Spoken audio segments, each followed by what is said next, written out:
Bom dia a todo mundo. Eu tenho uma orientanda de cinema que me escreveu explicando que essa palma não é necessária. Ela, digamos, ela não é tecnicamente necessária. Mas desde que eu assisti a gravação dos vídeos que eu me referi na nossa conversa anterior, eu achei aquilo extremamente interessante, até porque eu tinha que bater essa palma. Então, eu vou continuar batendo, né? Vira uma marca de início nossa, não tem nenhuma procedência nem nenhuma destinação técnica. Bom, o objeto da nossa conversa, da segunda conversa, né, dizer hoje é complicado porque vocês não estão necessariamente ouvindo no mesmo momento. Mas nesse segundo encontro nosso, virtual, o alvo, claro, é o texto do Stuart Hall, que estávamos todos programados para ler e discutir, o Estudos Culturais e seu legado teórico. Eu vou, antecipadamente, eu vou dizer quais são os tópicos que eu elegi no texto, aquela lógica sempre, que não é um mapa completo do texto, mas a eleição daquilo que eu acho relevante para se pensar. Pensar o texto, pensar a partir do texto, pensar até contra o texto, quem sabe, né? Então, os meus tópicos são: o primeiro, que eu vou engatar muito na conversa anterior sobre emergência, é como lidar com o passado e como fazer história. O segundo, né, diz respeito à primeira pessoa e o lugar de fala. O terceiro dirá respeito, né, ao que o Hall identifica o foco da questão, a relação entre teoria e política. O quarto, né, eu uso a expressão dele, a desconstruir, dois pontos, articulação entre estudos culturais e marxismo. Nota de pé de página, para não perder o hábito, desconstruir aí é muito pós-estruturalista, né? Não é a negar, não, mas a virar pelo avesso. O quinto será, né, serão as irrupções, né? Nós temos 3 irrupções, na verdade, de ordem diferente. A primeira irrupção será o feminismo, a segunda, que é a questão racial, a terceira, que ele não trata como irrupção, ele trata como um desvio necessário, mas eu quero tratar como irrupção, que é a virada linguística. Então, assim, esse é o foco, é o roteiro, né, daquilo que eu elegi. Há, no final, um debate muito interessante, uma reflexão muito interessante sobre a questão da AIDS, certo?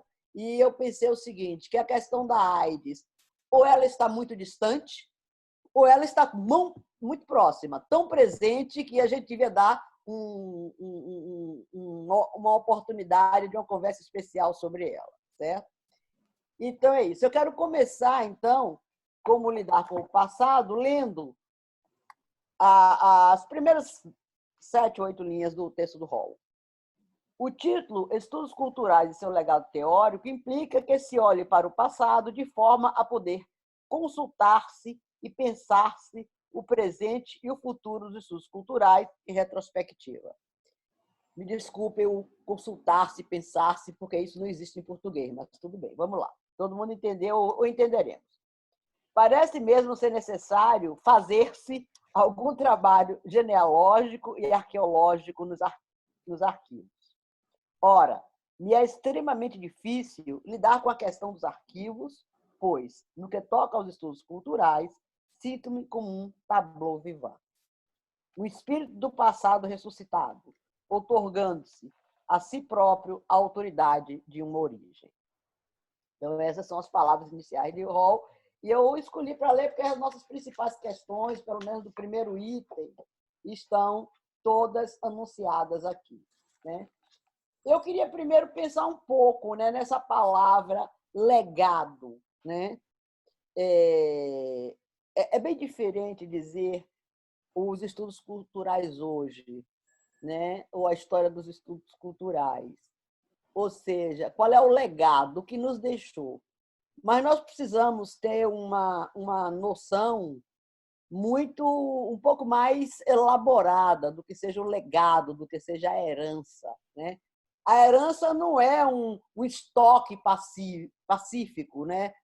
Inerte, nem de bens, nem de ideias, né? Há um texto muito interessante que eu trabalhei há muito tempo, eu não vou ser capaz de lembrar, mas eu posso até botar na nota de pé de página, que era sobre exatamente a questão da herança e do herdeiro. Era um texto clássico da crítica literária que falava da questão do classicismo, do maneirismo, do barroco, como cada um desses momentos lidou com a herança clássica. E aí, o que eu quero trazer para vocês é quando ele diz que o barroco é o herdeiro moderno, porque é o herdeiro que usa e dissipa a herança. Usa e faz dela uma outra coisa, né? Por oposição ao clássico que herda a tradição greco-latina com uma certa deferência, mas não faz ela render, porque repete. Então, essa é a ideia da herança que eu queria que a gente entendesse, porque tenho certeza que, para Hall, esse legado não é simplesmente, como nós dizemos às vezes, a herança africana, como se fosse um estoque passivo, e não alguma coisa que nós produzimos hoje, a partir de restos, né? Restos aí no sentido mais alto e mais psicanalítico, pelo amor de Deus. Mas vamos. Então, primeiro, essa ideia de um convite a pensar os estudos culturais, a história, em relação a um hoje, a partir de uma construção, né, retrospectiva, não para voltar atrás, mas para construir, né, uma compreensão do próprio presente, né? A segunda, uma palavrinha que ele vai usar logo adiante, que é onde, digamos, nós ancoramos na conversa passada, que é a ideia de o trabalho genealógico, né? Essa oposição, eu citei o texto, eu postei a nota de pé de página, conforme eu prometi nos comentários, e eu retomo o título do texto do Foucault, Nietzsche entre a genealogia e a história. Ou seja, é uma oposição que está lá e que está aqui também. Aí eu vou dar uma nota de pé de página que não precisa ir para os comentários, porque está gravada aqui. Eu acho muito curioso dos pensadores contemporâneos, em lugares muito diferentes, que se encontraram naquela célebre aquela célebre abertura da Abralic em 2000 da Bahia, que são Stuart Hall e Silviano Santiago, que são dois Foucaultianos assim, absolutos, e citam muito pouco Foucault. Né? O Hall cita muito mais o Derrida, o Silviano também, né? Mas o pensamento deles, principalmente em tudo que diz respeito a lidar com o que está atrás, com a história, com o passado, com a permanência, com a rasura, ter essa lógica genealógica. O que é a lógica genealógica? O que é a genealogia? Né? A genealogia aí não tem a ver com árvore genealógica, certo? Mas tem a ver com a retomada de nota de pé de página. Genealogia aí, então, vem do sentido nietzschiano, da genealogia da moral. Né? Tem essa retomada da significação que as coisas tiveram. Né? Então, a história de uma coisa, tem uma frase de Nietzsche que eu não sei se eu disse na aula passada, desculpe, a aula, eu não vou perder esse início rápido, né? Mas na conversa passada, que é do mesmo da genealogia da moral, que ele vai dizer o seguinte, que a história, estou citando de memória, mas com bastante fidelidade a ideia que eu capto, né? Não é a ideia dele, mas a ideia que eu capto. A história de uma coisa, a história de uma palavra, é a história das significações que se apropriaram dela. Né? Então, fazer a história de alguma coisa, nesse âmbito do pensamento, fazer a história dos estudos culturais, é fazer a história das significações que os estudos culturais assumiu ou foi capturado em determinados momentos. Então, a genealogia é muito essa pesquisa, não da origem, de onde eu venho, mas de onde vêm os estudos culturais. É a pesquisa das significações que afetaram, né, que foram atribuídas, que foram apropriadas, que se desdobraram. Nós temos que fazer várias figuras para isso. Né? Nós vamos trabalhar com texto, ou aqui ainda online, ou, quem sabe, já ao vivo e a cores, que se chama As Metáforas da Transformação. É sempre difícil, a gente tem que usar muitas palavras, porque a transformação é um dos processos mais, digamos, ideologicamente apropriados pelo pensamento, pelo conservadorismo, pela racionalidade moderna. Então, vamos em frente. O estudo genealógico, portanto, é o estudo das forças que, em determinado momento, emergiram nos estudos culturais.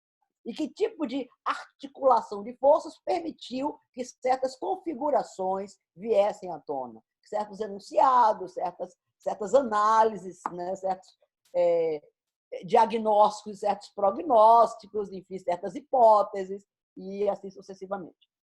Então, esse trabalho genealógico, ou nesse trabalho genealógico, com este trabalho genealógico, a ideia de origem é insustentável, porque a origem significa algum momento em que as coisas tomaram forma, em que a sua essência se configurou, a sua verdade se configurou.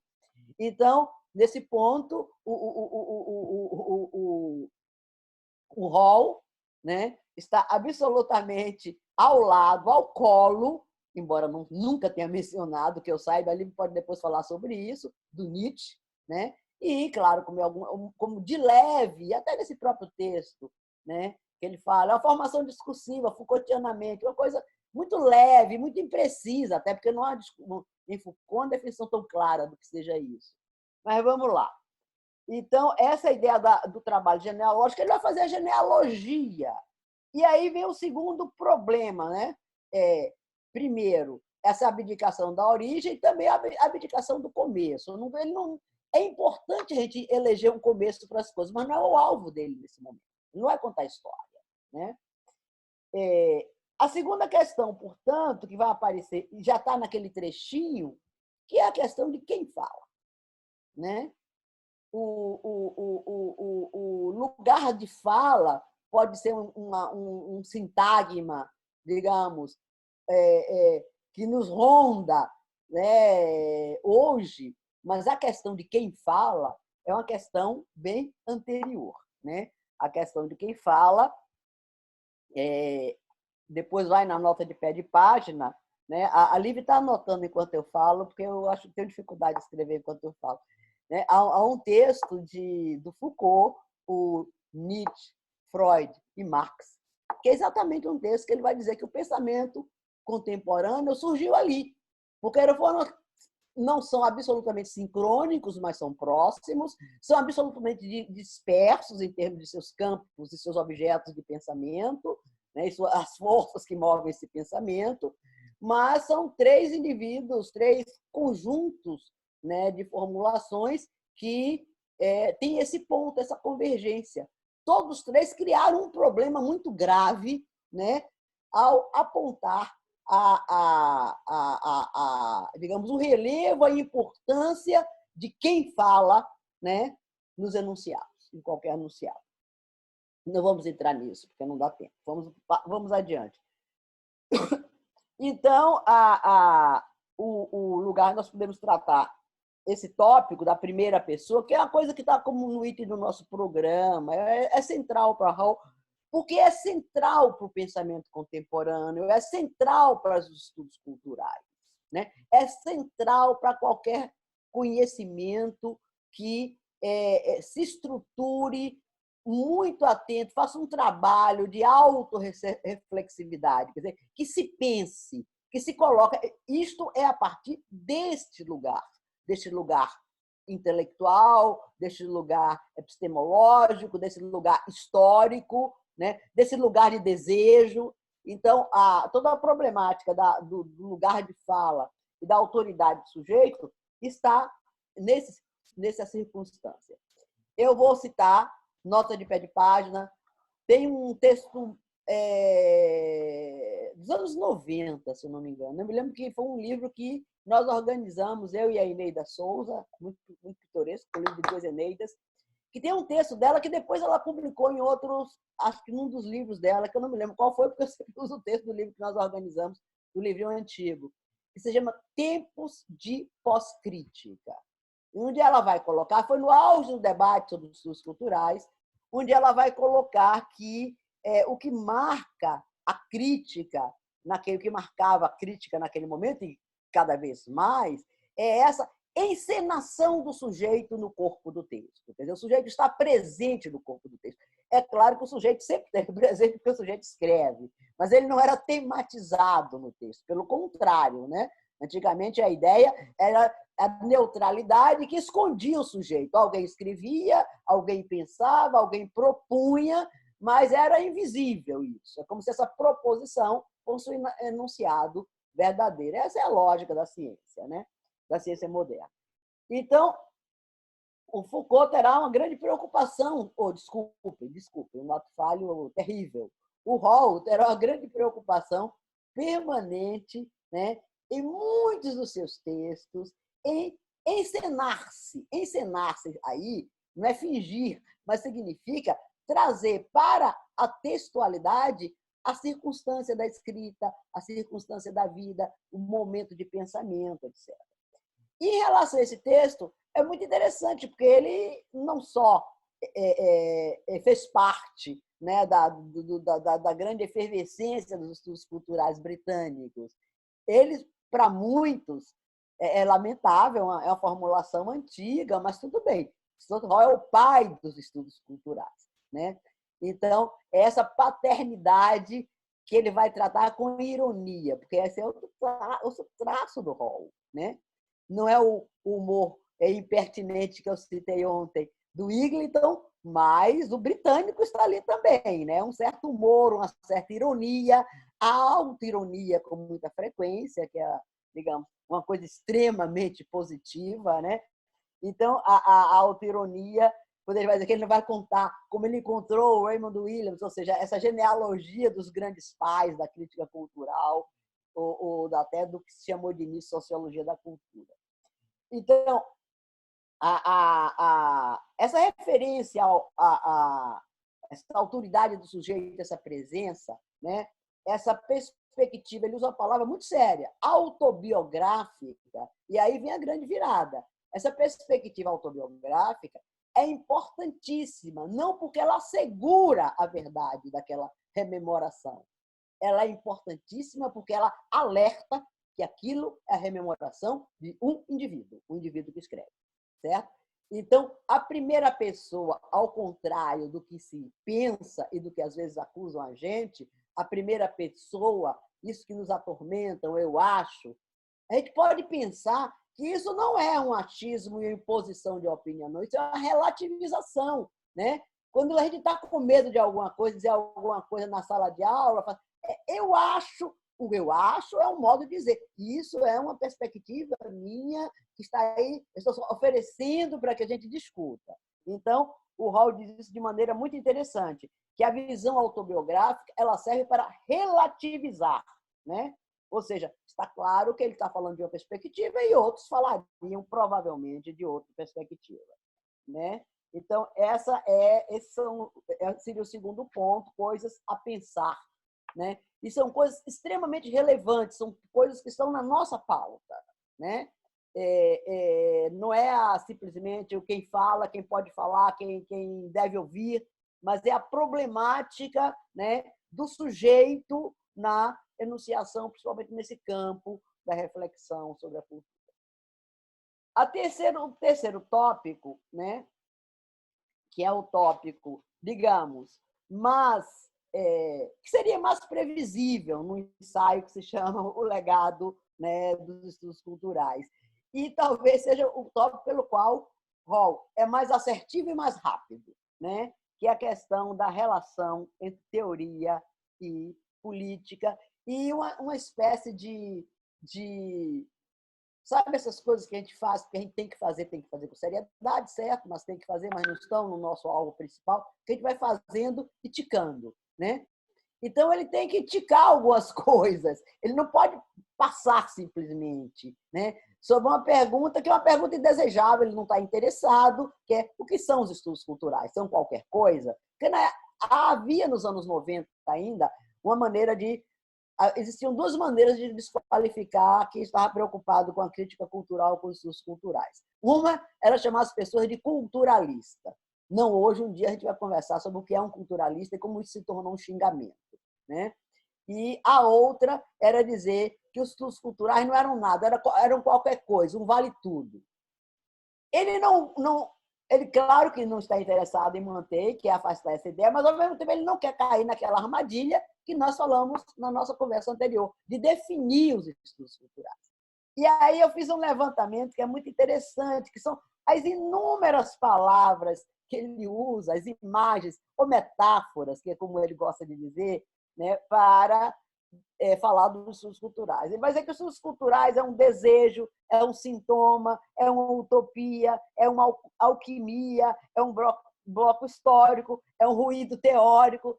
São várias imagens, é uma cascata de imagens que são exatamente imagens que nos permitem pensar facetas de um fenômeno, certo?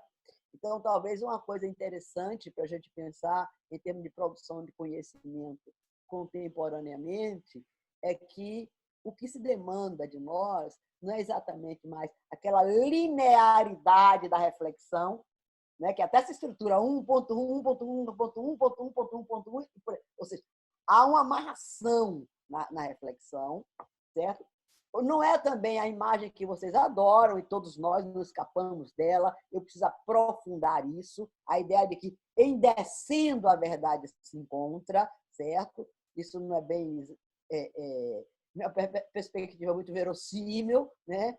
Mas nós trabalhamos hoje, pensamos mais no conhecimento como uma espécie de expansão, quanto mais quando o aluno meu orientando, eu preciso aprofundar isso. Eu digo, não precisa, eu preciso expandir.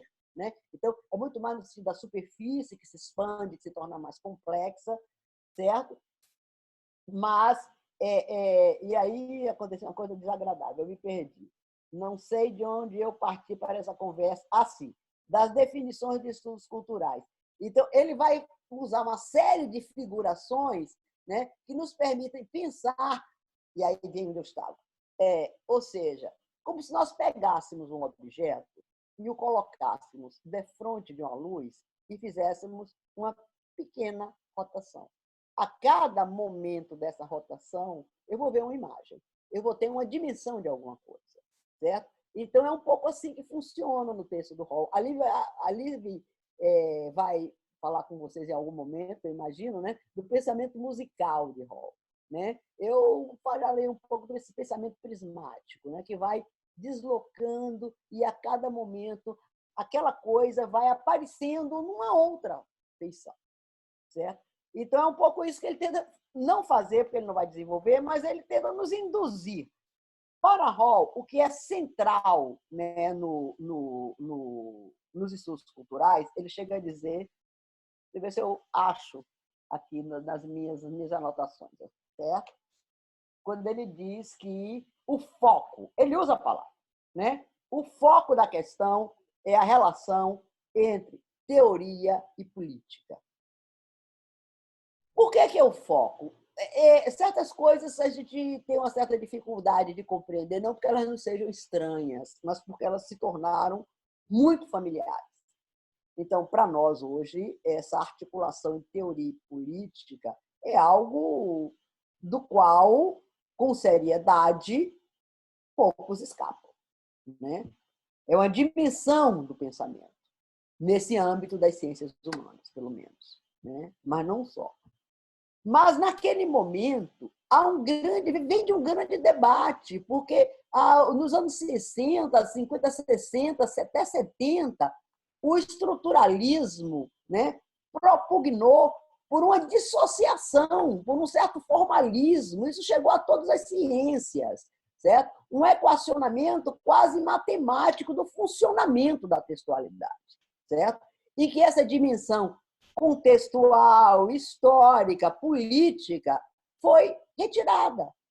Eu posso falar com muita vontade sobre isso, principalmente no campo que me forma, né? Que são os estudos de literatura. Eu fiz mestrado nos anos 70, e nos anos 70, assim, era absolutamente irrelevante tudo que saísse da textualidade.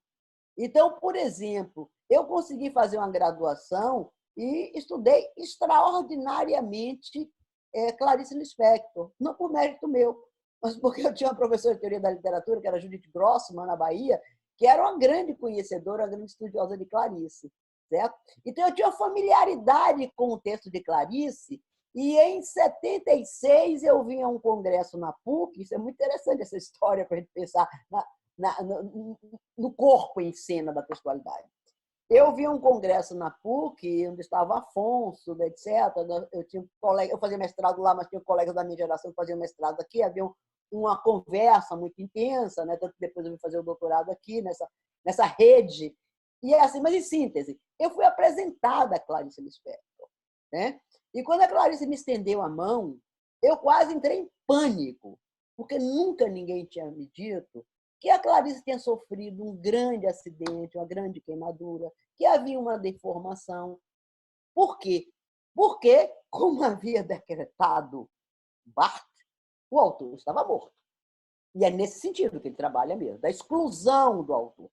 Por que Barthes trabalha assim? Claro, para se livrar da pressão da crítica tradicional, biográfica. Não vamos falar fazer história da crítica, né? Mas para vocês sentirem como essa inclusão do corpo, a inclusão da política, a inclusão da historicidade na reflexão era alguma luta, foi uma luta, né? Extremamente importante naquele momento. Até porque havia dois departamentos, havia os estudos marxistas e os estudos mais formalistas, mais linguísticos, e essas coisas não conversavam, certo?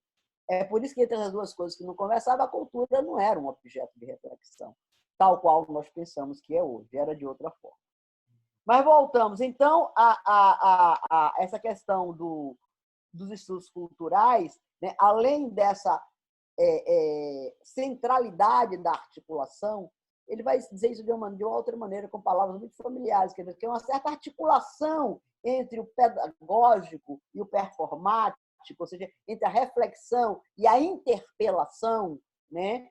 E principalmente uma coisa que era abominável nessa tradição anterior para os intelectuais acadêmicos, que era uma certa noção de compromisso, ou seja, uma disposição a favor de determinadas questões, de determinados grupos, né? Essa disposição de compromisso era realmente alguma coisa nova e alguma coisa que hoje em dia nos é absolutamente, né? Sabemos de onde escrevemos, para quem escrevemos. Eu, pelo menos, me preocupo sempre em perguntar a quem trabalha comigo: está escrevendo a dissertação para quem? Serve a quem? Quem é o seu leitor? Ou seja, isso faz parte de uma política, de um compromisso ético-político, né? Dentro dessa disposição a favor, surge uma questão que para Hall e para toda a crítica cultural é importantíssima, que é exatamente a questão do posicionamento do intelectual. Ou seja, quem é esse intelectual? Né? Quem fala? Né? Para quem ele fala? Essa importância de uma abordagem, e aí é que é o grande malabarismo que o Stuart Hall nos propõe. Né? Essa perspectiva dialógica, né, em relação ao objeto, em relação ao destinatário, mas uma perspectiva dialógica também em relação à teoria. Né? Ou seja, é preciso lidar simultaneamente e sempre em diálogo com essas duas dimensões do conhecimento. Né? O objeto do conhecimento e o aparato todo. Eu gosto muito da expressão deles, a nossa caixinha de ferramentas, as nossas referências, etc. Então, quando se trata dessa questão do posicionamento, ou a partir dela, é que vem a terceira, o que eu chamo a terceira, o terceiro foco, né, desculpem, o quarto foco da nossa conversa, que seria a desconstruir. A Lívia me avisou que tem 30 minutos, né? Fez igual ao Congresso, mostrou um papelzinho lá dizendo que tem 30 minutos. Eu vou tentar fechar, mas eu vou tentar fechar cumprindo, vou tentar ser mais objetiva e mais econômica e cumprir, né? Então, a desconstruir, né, o a desconstruir, como eu disse, significa problematizar, não é a eliminar, nem a negar. Para Hall, a desconstruir significa, exatamente, numa perspectiva bem derridiana, né, a dizer quais são as implicações. Então, é desfazer essa articulação que havia na época, né, que exatamente havia uma recusa da politização, da reflexão e da teoria, e por conta dessa recusa, havia uma recusa ao marxismo, e um modo digamos, se contrapor à crítica cultural era falar que a crítica, que os estudos culturais eram um movimento, uma onda, um retorno marxista. E aí o Hall tem uma elaboração muito curiosa e muito rica, que é sobre como se pode trabalhar com e contra. Ele vai dizer o que é que aproxima do marxismo, né? Certas questões que eram do marxismo continuam sendo nossas, né? Como a questão do poder, a questão do capital, a questão da classe, a questão do trabalho, e as questões, o silêncio do marxismo que nós precisávamos discutir. Discutir não simplesmente para, digamos, estabelecer uma crítica, deslocar, mas discutir para dar um passo adiante. Então, o silêncio do marxismo sobre a cultura, o silêncio do marxismo sobre a linguagem, o silêncio escandaloso do marxismo sobre a história colonial, a expansão europeia e sua articulação com o capitalismo, né? Então, esses silêncios do marxismo, né, que são silêncios, como ele vai dizer, retumbantes, esses silêncios que mostram as insuficiências do marxismo, né? E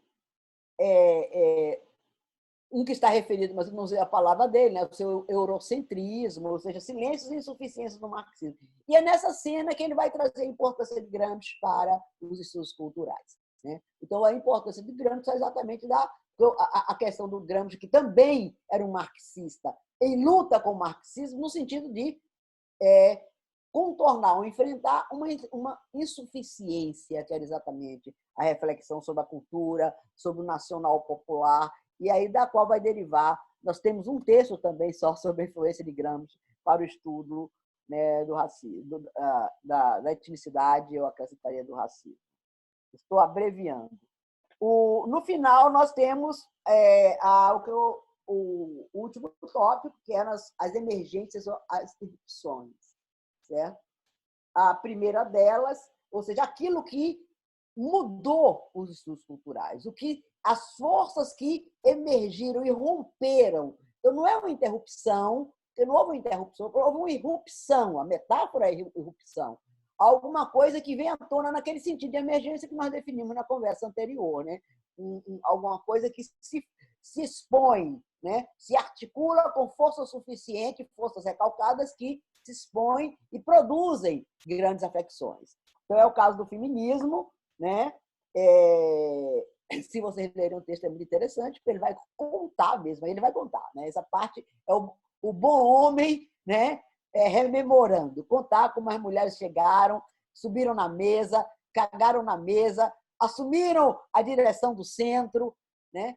Mas reconhecendo que essa irrupção do feminismo trouxe algumas coisas absolutamente novas e férteis para o campo da crítica cultural, como essa articulação entre o pessoal e o político, né? A expansão da noção do poder, até então pensada muito na equação marxista, o poder, o macropoder, o poder só no plano coletivo, mas não dos poderes que articulam todos os eventos da sociedade e as nossas experiências subjetivas, né? A centralidade da questão de gênero e de sexualidade, né? A problematização da noção do sujeito e a questão da subjetividade, né? E a aproximação da psicanálise. Então, ele vai dizer assim, e eu resumi, mas que são coisas a pensar e a explorar, mas são 5, digamos, eixos de afecção, ou seja, 5 eixos através dos quais os estudos culturais, com essa emergência do feminismo, assumiram outras configurações. Né? Ele vai dizer que o feminismo produziu um arrombamento nos estudos culturais. É ótima a ideia. A outra irrupção é a questão racial, que também até então estava ausente, né? Ou seja, ausente. Olha que eu tenho uma formação razoavelmente longa do ponto de vista de letras e até, digamos, até o meu doutorado e um pouco depois, ou seja, até final dos anos 80, a questão racial não era tematizada, a não ser num estudo específico sobre ela, mas ela não é uma questão tematizada para pensar cultura, para pensar literatura, para pensar as imagens do Brasil, né, para pensar o cânone literário. Né? Então, era uma questão ausente. Né? Ele vai dizer que a questão racial exigia uma ferrenha luta teórica, né, para incorporar, né, conseguir incorporar críticas às relações sociais, ao combate ao racismo, etc. Né? Então, era um combate contra esse retumbante silêncio, no sentido de criar um espaço político necessário, né, para lidar com essa emergência, porque também não foi por conta dos estudos culturais. Os estudos culturais, a realidade social emerge. E aí ele vai concluir de uma maneira bem interessante, é que isso mostra como os movimentos sociais são imprescindíveis para as formulações teóricas. Ou seja, como toda a formulação teórica no âmbito da crítica à cultura, né, ela se reconfigura, ela abre novas frentes, novas questões, por conta da pressão, da emergência daquelas forças recalcadas que assumem, digamos, o proscênio, a boca da cena. Certo? Então, a terceira virada linguística diz respeito, é um movimento mais longo. Se a gente quiser, depois a gente pode fazer uma aula extra, uma conversa extra. Eu gostaria muito desse papo com vocês sobre os anos 70, 60 e 70, sobre essa virada linguística. Mas recomendo a vocês, existe no Facebook, né, uma página que se chama pensando nos anos 60, 70, que foi fruto de uma série de... nós vamos botar o link. Foi fruto de uma série de conferências de um professor, Jacques Lenard, francês, que veio à PUC, numa escola de altos estudos, uma coisa muito importante, e que deu um curso que foi veiculado para 4 universidades diferentes, e nós gravamos, e isso até hoje está lá. Né? Então, é ótimo, nesse momento de ficar em casa, né, da gente sentar de noite, cruzar as pernas, pegar alguma coisa agradável, um copo d'água, um chá, um café, ou um vinho, quem sabe, né, para ter a paciência de ouvir em mal, mas claríssimo português. O Jacques Lenard, ele fala português corretamente e, como todo francês, sem abdicar do seu sotaque francês. Obrigado, tchau.